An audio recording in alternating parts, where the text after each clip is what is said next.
नमस्कार। हमारी खास पेशकश ये दिवाली समृद्धि वाली में आपका बहुत बहुत स्वागत है। तो हमारे सभी दर्शकों को त्योहारों की हार्दिक शुभकामनाएं, बहुत बहुत बधाइयां। ये त्योहार आपके लिए मंगलमय हो और खासतौर पे ये दिवाली आपके लिए ढेर सारी सुख और समृद्धि और साथ में स्वास्थ्य ये भी लेकर आए, यही हमारी कामना है। तो आज इस दिवाली को कैसे आप एक समृद्धि वाली दिवाली बनाएंगे, खास तौर पर जब बात आती है दिवाली के पूजन की या दिवाली के दिन या उसके आसपास के दिनों में जो हर दिन त्योहार ही है, उस दिन पूजन पाठ की विधि की आपको किन बातों का ध्यान रखना है, किस तरह की चीज़ें करनी है, क्या कोई खास सामग्री की ज़रूरत पड़ेगी, क्या खास कुछ और मंत्रों की ज़रूरत पड़ेगी, वो सारी बातचीत आज हम करेंगे। और हमारे साथ इसके लिए हमने दो खास मेहमानों को आमंत्रित किया है।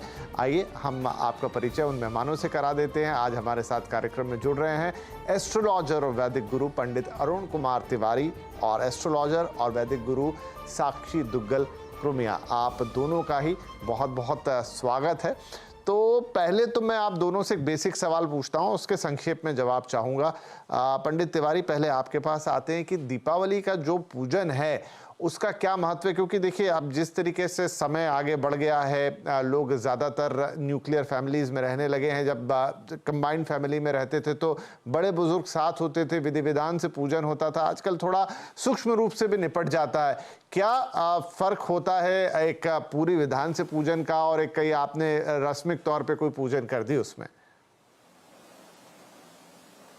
ओके, सबसे पहले आपके माध्यम से मैं सभी दर्शकों को हैप्पी दिवाली और हैप्पी धनतेरस, हैप्पी भाई दूज की शुभकामनाएं देना चाहूंगा। और आपके प्रश्न पे आता हूं। आपने प्रश्न पूछा, मैं इसका थोड़ा साइंटिफिक और धार्मिक दोनों तरह से आंसर देना चाहूंगा, लेकिन थोड़ा सूक्ष्म रखिएगा, छोटा रखिएगा। बात मानी जाए तो हाँ, सूक्ष्म रखेंगे, परेशान मत होइए। धार्मिक मान्यताओं की अगर बात माने तो श्री राम जी लंका विजय कर लौटे थे, तो अयोध्या वासियों ने उनके स्वागत में दीपों की एक बहुत बड़ी आवली लगाई थी, इसलिए दीपावली हम त्योहार मनाते हैं। पर मुख्य त्योहार ये, क्योंकि समुद्र मंथन से माता लक्ष्मी अवतरित हुई थी और भगवान विष्णु से विवाह भी इसी दिन किया था, इसलिए हम लक्ष्मी पूजन भी इस दिन करते हैं। तो ये धार्मिक मान्यताएं हैं। और अगर हम थोड़ा साइंटिफिक हो जाएं और इकोनॉमिकली देखें तो इस दिन खर्चा होता है, खूब सारा सोना खरीदा जाता है, लोग शॉपिंग करते हैं। तो ये देश की इकोनॉमी के लिए भी बड़ा अच्छा त्योहार है। जी, तो ये तो बात हो गई। इसी सवाल में जो एक दूसरा हिस्सा था साक्षी जी, जो मैंने कहा कि एक तो पूरा विधि विधान के साथ पूजन किया जाए और एक सिर्फ श्रद्धा भाव वाला पूजन कर दिया जाए, क्या दोनों में इक्वल फल मिलता है? Thank you so much. सबसे पहले तो आप सबका, मुझे यहाँ पे बुलाने के लिए आप सबको बहुत बहुत हार्दिक शुभकामनाएं इस त्यौहार की। तो आपने बहुत सही कहा, आजकल न्यूक्लियर फैमिलीज हैं और सारे विधि पूर्वक सब हर चीज़ नहीं कोई फॉलो कर सकता।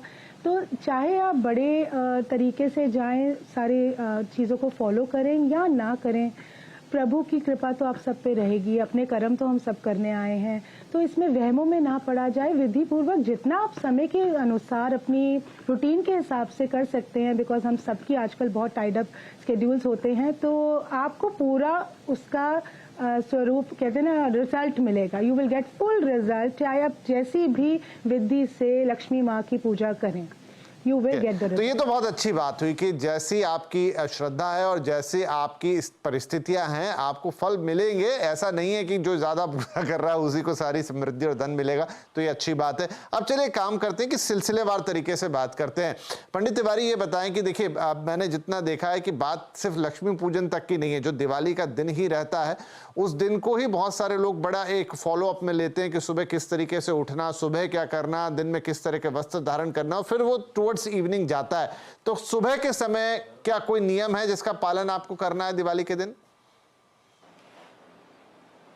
इस बार बड़ा स्पेशल हो रहा है क्योंकि 12 नवंबर को दीपावली का जो पर्व है वो 2:30 बजे के बाद से स्टार्ट हो रहा है, लेकिन उससे पहले नरक चौदस रहेगी। इसलिए सुबह उठकर घर की साफ सफाई सबसे पहले आपको करनी चाहिए, जैसा आमतौर पे हम लोग करते हैं। नरक चौदस के दिन में जितनी गंदगी अपने घरों से निकालते हैं, अपने तन से निकालते हैं, और कुछ कपड़ों का दान भी सुबह उठकर अगर आपसे संभव हो सके तो जरूर करना चाहिए। उसके बाद 2:30 बजे के बाद से कार्तिक मास की अमावस्या का मुहूर्त शुरू होता है, यानी कि दीपावली का त्यौहार शुरू होता है। और प्रदोष काल फिर आपका लगेगा 12 तारीख को 5:30 बजे से 8 बजे के बीच में, और प्रदोष काल में ही लक्ष्मी पूजन की विधि विधान होती है। सबसे ज्यादा जरूरी इस पूरे पर्व में यह है कि आप अपने परिवार के साथ ये पूरा विधि विधान और पूजा करेंगे। और अगर ज्योतिष की भाषा मानी जाए तो इस दिन अगर आप लक्ष्मी यंत्र अपने हाथ से बनाकर उसकी पूजा करते हैं, ओम महालक्ष्मी नमः मंत्र का जाप कर तो वो इस प्रदोष काल में सिद्ध हो जाता है। तो लक्ष्मी पूजन 5:30 से 7:30 के बीच में होगा। लेकिन जैसा कि आप जानते हैं कि कई सारे लोग दीपावली की रात को बहुत ज्यादा शुभ मानते हैं। कई सारी कार्यों के लिए, कई सारी तांत्रिक कार्यों के लिए भी, कई सारे लोग सिद्धि प्राप्त करने के लिए भी दीपावली की रात को बहुत शुभ मानते हैं। तो इस बार भी महानिश्चित काल बनता है 11:30 से 12:30 बजे को रात में। तो यहाँ पर अगर आपका कोई मंत्र है, महालक्ष्मी मंत्र है या फिर कोई श्री गणेश मंत्र है या कोई भी आपका पर्सनल मंत्र है, उसे अगर आप 1008 बार पढ़ेंगे, चैंट करेंगे पूरी श्रद्धा से, तो वो सिद्ध और अभिमंत्रित भी हो जाता है। बाकी मिठाइयां, पटाखे छुड़ाना ये सब आपके अपने निजी विषय हैं। चलिए, तो आपने दो समय बताए, एक तो 5:30 से 7:30 तक का जो चौगड़िया है वो है, और उसके बाद आपने रात्रि पूजा की बात की। मैं थोड़ा और विस्तार से इस पर बात करूंगा, मोटी बातें आपने बता दी, लेकिन आपने जिक्र किया नरक चौदस, कह रहे हैं दीपावली के एक दिन पहले वाला हिस्सा, जो इस दिन आधा दिन दीपावली का भी ले रहा है। साक्षी जी, उसे कई जगह, मतलब मैं जिस इलाके से आता हूं वहां पर उसको रूप चौदस भी कहा जाता है। तो बात वही है कि घर का कचरा कूड़ा निकालना है, रूप को चमकाना है, इसलिए कई जगह उसको रूप चौदस भी कहते हैं। तो खास तौर पर मैंने देखा है कि महिलाएं उसमें बड़ी इंटरेस्टेड रहती हैं, वैसे पुरुष और महिला दोनों। कुछ खास रूप चौदस के दिन जो करना चाहिए? देखिए, सबसे पहले दिवाली का मतलब होता है माँ लक्ष्मी का आपके घर में आना, और माँ लक्ष्मी तभी आती है जहाँ सफाई होती है। सफाई मतलब डी क्लटरिंग कहते हैं ना, हर चीज़ जहाँ पे भी कुछ भी टूटा हुआ है, कई बार हमारी घड़ियाँ, हमारा फर्नीचर, कहीं पे कुछ चीज़ खंडित है, कोई तस्वीरें, कोई भी चीज़ ऐसी जो नेगेटिविटी कॉज करती है, टूटी हुई, रुकी हुई, गंदगी, कॉबवेब्स जैसे हमारे जाले, बहुत चीज़ें होती हैं। हम आमतौर पे रोज़मर्रा में इतनी सफाइयाँ नहीं कर सकते, पर माँ लक्ष्मी का हमारे घर में आना, आगमन तभी किया जाता है। ये हमारी एक स्पेशल गेस्ट है जो पूरे साल में हमारे घर में इतनी सुख समृद्धि, धन दौलत बरसाने आती हैं। तो जब लक्ष्मी माँ आ रही है तो हमें घर को अच्छी तरह सफाई करनी है। और इस मेरे थॉट प्रोसेस में जिस दिन ये जो 5 दिन है, दिवाली का जो त्योहार होता है वो 5 दिन में डिस्ट्रीब्यूटेड होता है। ये सिर्फ एक दिन नहीं मनाया जा सकता। बहुत तैयारियां हो जाती हैं, आप अपने मित्रों से मिलते हैं, सगे संबंधियों से मिलते हैं, इतने शौक से इस त्योहार को मनाते हैं, सजते हैं, संवरते हैं, नए कपड़े पहनते हैं, बिकॉज ये सबसे हिंदू रिलीजन के अकॉर्डिंग ये सबसे इम्पोर्टेंट त्योहार है, सबसे ज़्यादा महत्वता रखता है। तो सबसे ज़रूरी मेरे हिसाब से है आप घर की सफाई करें, अपनी किचन की सफाई करें, जहाँ पे भी आपको लगता है कि गंदगी है उसको साफ करें, क्योंकि यहाँ पे आपको महालक्ष्मी का वास होने वाला है, वो सुख समृद्धि देने वाली है। बिल्कुल नहीं, ये बड़ी कायदे की बात आपने कही मेरे हिसाब से। जी बिल्कुल बिल्कुल। और महात्मा गांधी के भी शब्द थे कि जो सफाई है, साफ सफाई है, वो ईश्वर के समान है, और ईश्वर भी वहीं वास करेंगे जहां साफ सफाई है। तो एक कोरिलेशन है दिवाली और साफ सफाई का। ट्रेडिशनली हम सब लोग दिवाली के आसपास अपने घरों में साफ सफाई करते हैं, वो जो एनुअल बड़ी वाली सफाई जहां एक एक कोना साफ किया जाता है, रंग रोगन होता है और तमाम चीजें। तो उसका ये महत्व है कि माँ लक्ष्मी उससे प्रसन्न होती हैं और पधारती हैं। तो ठीक है, ये मोटी मोटी बातें हो गई। पंडित तिवारी, एक और चीज है, कई लोग जो हैं वो दिवाली के दिन उपवास भी रखते हैं, मतलब पूजन तक फिर वो कुछ भोजन ग्रहण नहीं करते हैं या फलाहार पे रहते हैं। उपवास की क्या मान्यता है और क्या महत्व है? उपवास की जो रियल मान्यता है वो त्याग से जुड़ी हुई है, कि आप अपने आप का त्याग करते हैं कि मैं कुछ खाऊंगा नहीं, मैं कुछ पीऊंगा नहीं। उपवास की मान्यता इससे भी जुड़ी हुई है कि आप कितना सेल्फ कंट्रोल करते हैं अपने ऊपर। जब आप ठानते हो ना कि मैं ये काम नहीं करूंगा, तो मन सबसे ज्यादा वहीं पे जाता है कि अब यही करना है।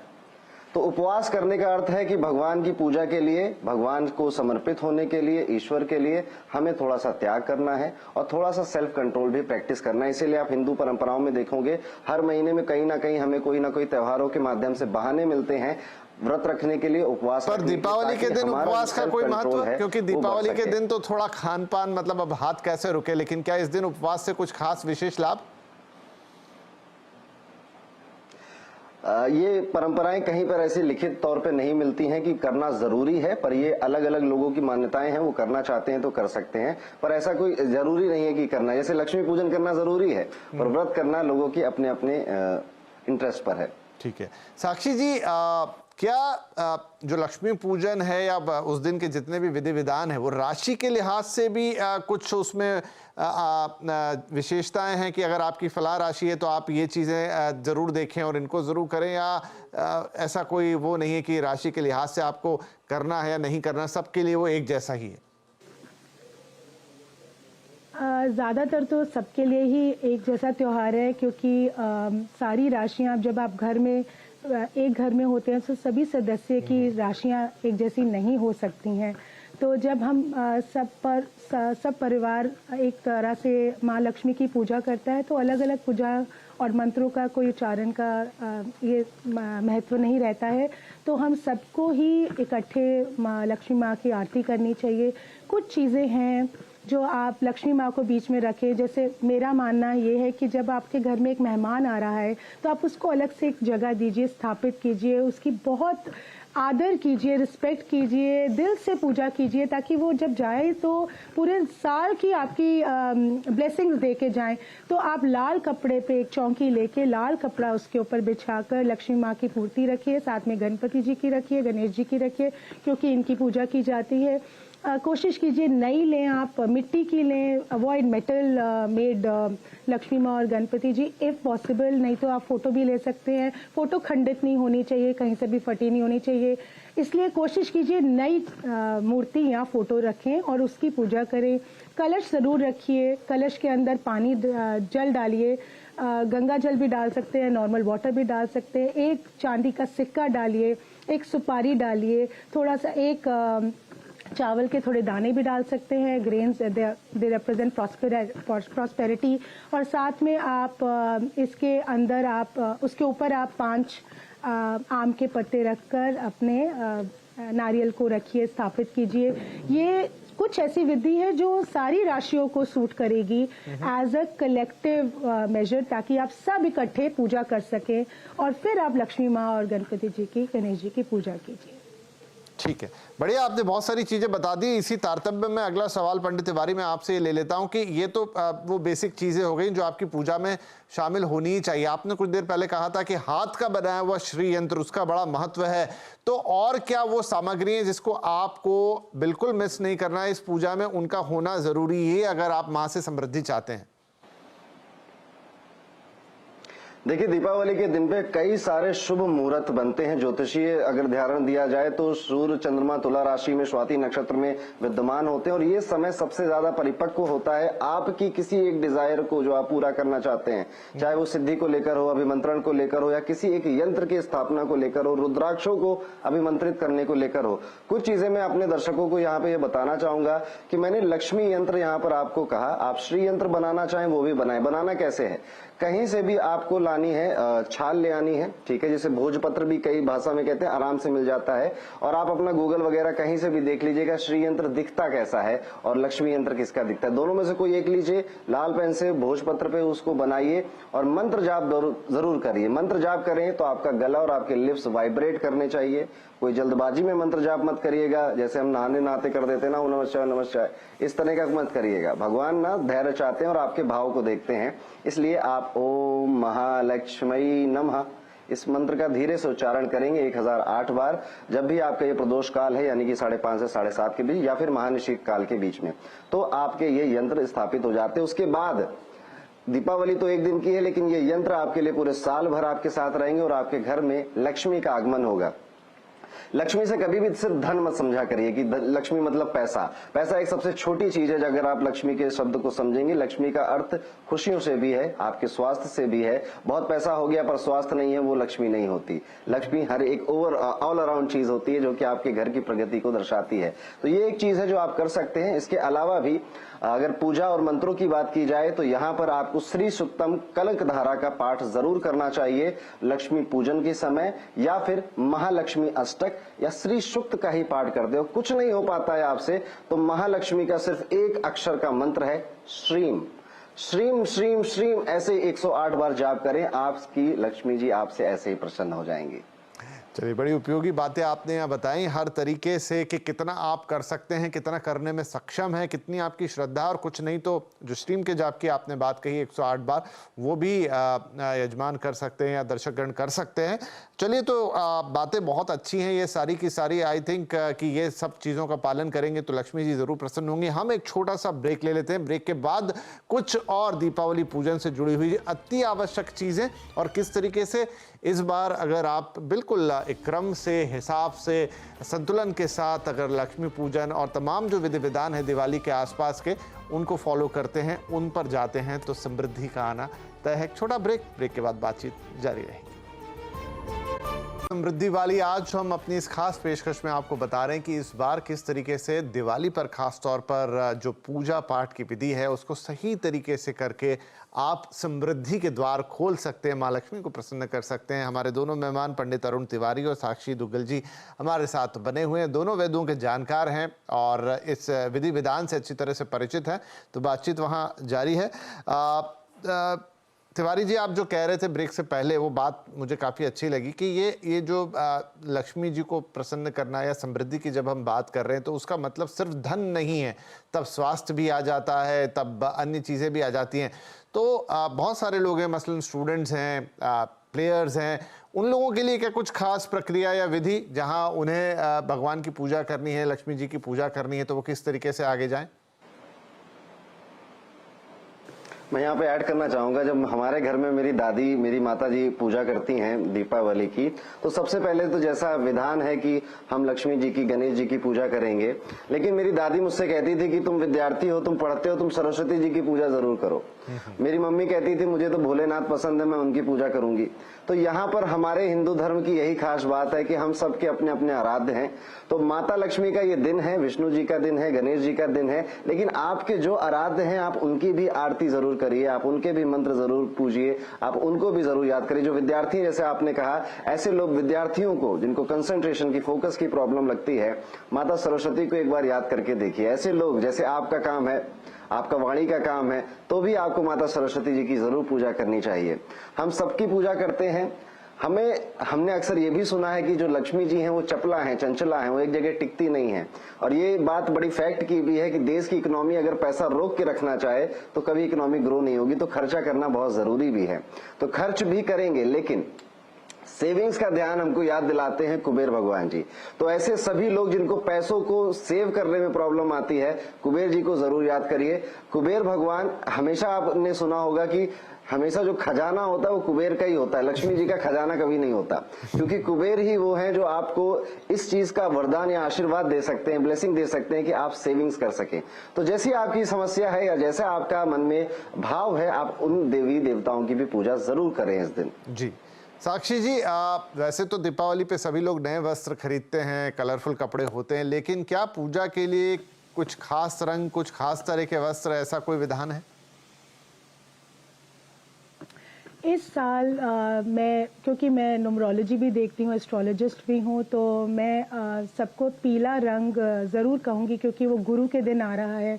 12 नवंबर 2023 गुरु का दिन है, तो आप सब पीला, गोल्डन, ऑरेंज, इस फैमिली के कलर्स पहने ताकि ज़्यादा बरकत आए। वैसे तो अपनी चॉइस होती है, बट मैं फिर भी कहूँगी काला रंग और डार्क ब्लू रंग को अवॉइड करें, क्योंकि काला रंग नेगेटिविटी का सिंबल होता है। तो कोशिश करें उसमें पूजा के समय वो रंग ना पहना जाए। बाकी इस कलर्स के जो रंग हैं, गुरु के रंग होते हैं, गहरा पीला, मस्टर्ड कलर, ऑरेंज कलर, इनको पहने और अपनी सारी ज्वेलरी पहने। लक्ष्मी माँ बहुत खुश होती है। मेरी माँ हमें बचपन से ही सिखा रही हैं कि आपके घर में जितनी भी ज्वेलरी है आप घर की लक्ष्मी पहन के बैठे, ये मानना जाता है। But again it is not, ये बहुत ज़्यादा कंपल्सरी नहीं है, ये हर घर की अपने अपने रिचुअल्स होते हैं। यहाँ पे मैं ज़रूर मेंशन करना चाहूँगी, अभी आपने जब स्टूडेंट्स की बात की, तो स्टूडेंट्स अपनी किताबें भी ज़रूर रखें जब आप पाठ पूजा कर रहे हैं। जो अकाउंटेंसी में है, जो लोग लेजर अकाउंट्स मेंटेन करते हैं, या कहीं पे भी आपका सोर्स ऑफ इनकम कैलकुलेशन से आता है या कोई किताबों से आता है, तो प्लीज़ उसको भी ज़रूर रखिए पूजा के समय।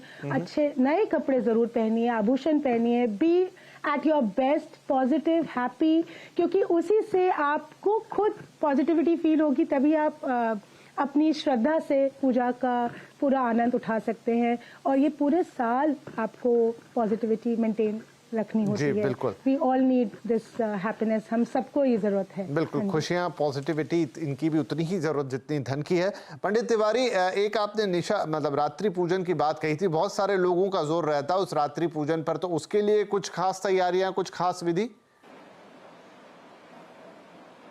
रात्रि पूजन अगर आप कर रहे हैं तो सबसे पहले ये एक बहुत बड़ी चीज है, ठीक है, और अगर आप ये कर ले जाते हैं तो इसका जो फल भी है वो भी काफी बड़ा होता है। मान शीतकाल में और दीपावली की रात में चीजें जल्दी अभिमंत्रित होती हैं, क्योंकि ऐसा अगर साइंटिफिक लेवल पे भी देखा जाए तो एक तो महाशिवरात्रि की रात और एक दीपावली की रात कॉस्मिक एनर्जी सबसे ज्यादा पास में होती है अर्थ के। तो इस समय आपको किसी एक ऐसी जगह पे बैठकर जहां पे आपके सर के ऊपर छत ना हो, कोई बीच में ऐसा ना हो, आसमान के नीचे आप बैठें और अपने मंत्रों का जाप जरूर करें, उन्हें सिद्ध करें। ये सबसे बड़ी चीज है। यहाँ पर कई लोग रात में कुछ और एक्टिविटी करने के लिए भी निकाल देते हैं। अगर आप जो करेंगे इस रात को दीपावली की, वही चीजें बार बार होंगी। तो आप मंत्र उच्चारण अगर करते हैं तो ज्यादा से ज्यादा प्रॉस्पेरिटी आपकी लाइफ में आती है। विद्यार्थी हैं तो वो सरस्वती मंत्र कर सकते हैं, व्यापारी हैं तो वो लक्ष्मी मंत्र कर सकते हैं, किसी और प्रोफेशन में है तो आप उस हिसाब से, मंत्रों की कोई श्रृंखला नहीं, कोई कमी नहीं है।